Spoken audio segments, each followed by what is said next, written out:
দর্শক, শেষ মুহূর্তের প্রচারণায় ব্যস্ত রাকসু নির্বাচনের প্রার্থীরা। আমরা সেই প্রচারণার খবরই জানবো। এই মুহূর্তে রাজশাহী বিশ্ববিদ্যালয় থেকে যুক্ত হচ্ছেন সহকর্মী আবরার শাইর। আবরার,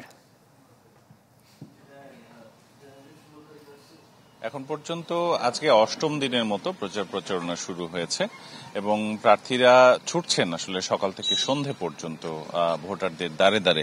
আমরা দেখেছি যে পরিমাণ তারা হলে এবং বিশ্ববিদ্যালয়ের বিভিন্ন প্রান্তে যেখানে শিক্ষার্থীরা বেশি ভিড় করে সেই জায়গাগুলোতে শেষবারের মতো লিফলেট, ব্যানার, ফেস্টুন যা যা পাচ্ছে সব নিয়েই কিন্তু যাচ্ছে। আজকে এছাড়াও দুটি অনুষ্ঠান রয়েছে বিশ্ববিদ্যালয়ের প্রশাসনের পক্ষ থেকে এবং নির্বাচন কমিশনের আয়োজনে।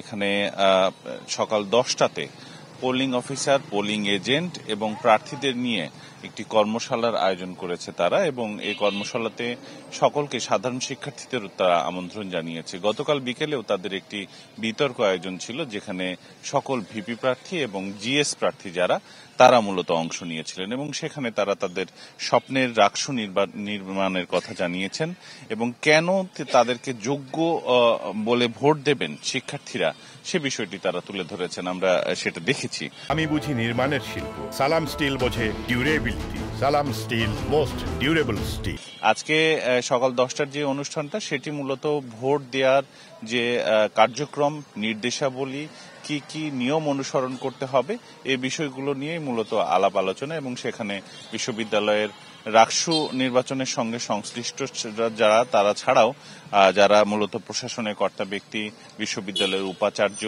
উপ উপাচার্য তারাও এখানে থাকবেন এবং এ বিষয়ে কথা বলবেন। এর বাইরে দুপুর 12:30টায় এখানে কিন্তু সিনেট ভবনে একটি সংবাদ সম্মেলন রয়েছে। মূলত ধারণা করা হচ্ছে যে আর দুদিন যেহেতু প্রচারণার সময় রয়েছে, মঙ্গলবার রাত 12টা পর্যন্ত, তারপরে বুধবার বাদে বৃহস্পতিবারে আসলে ভোটটা অনুষ্ঠিত হবে। ফলে বিশ্ববিদ্যালয় প্রশাসনের পক্ষ থেকে সংবাদকর্মীদের জানানো হবে যে তাদের আয়োজন কেমন হতে চলেছে এবং আদতে কোনো শঙ্কা আছে কিনা, কারণ এর আগেও কিন্তু 4বার এই বিশ্ববিদ্যালয়ের রাকসু নির্বাচনের তারিখ পরিবর্তন হয়েছিল। ফলে আজকে সব বিষয় নিয়ে খোলামেলা কথা বলবেন বিশ্ববিদ্যালয়ের উপাচার্য।